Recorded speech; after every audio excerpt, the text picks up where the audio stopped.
ಸುಂದರವಾದ ಬೆಟ್ಟ ಮತ್ತು ಗಿಡಮರಗಳ ನಡುವೆ ಇರುವ ಗೌಡಗೇರಿ ಒಂದು ಶಾಂತಿಯುತ ಹಳ್ಳಿ. ಎಲ್ಲ ಜನರು ಬಹಳ ಅನ್ಯೋನ್ಯವಾಗಿ ಇದ್ದರು. ಮಹಿಳೆಯರು ಹರಟೆ ಹೊಡೆಯುತ್ತಾ ದಿನ ಕಳೆಯುತ್ತಿದ್ದರು. ರೈತರು ಕಷ್ಟಪಟ್ಟು ಹೊಲದಲ್ಲಿ ಕೆಲಸ ಮಾಡುತ್ತಿದ್ದರು. ಆದರೆ ಈ ಶಾಂತಿ ಹೆಚ್ಚು ದಿನ ಉಳಿಯಲಿಲ್ಲ.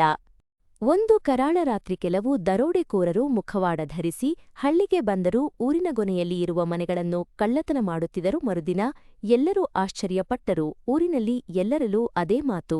12 ದಿನಗಳ ನಂತರ ಕಳ್ಳರು ಮತ್ತೆ ಹಳ್ಳಿಗೆ ಬಂದು ಯಾರೂ ಇಲ್ಲದಿರೋ ಮನೆಯಲ್ಲಿ ಕಳ್ಳತನ ಆರಂಭಿಸಿದರು.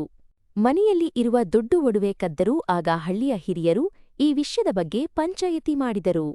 ಹಳ್ಳಿಯ ಜನರು ಈ ಬಗ್ಗೆ ಅವರ ಬಾಜು ಊರಿನ ಪೊಲೀಸರಿಗೆ ದೂರು ನೀಡಿದರು. ಕಾರ್ಯಪ್ರವೃತ್ತರಾದ ಪೊಲೀಸರು ತಮ್ಮ ಜೀಪಿನಲ್ಲಿ ಹಳ್ಳಿಗೆ ಬಂದು ಹಳ್ಳಿಯನ್ನು ದಿನನಿತ್ಯ ರೌಂಡ್ಸ್ ಹೊಡೆಯಲು ಆರಂಭಿಸಿದರು.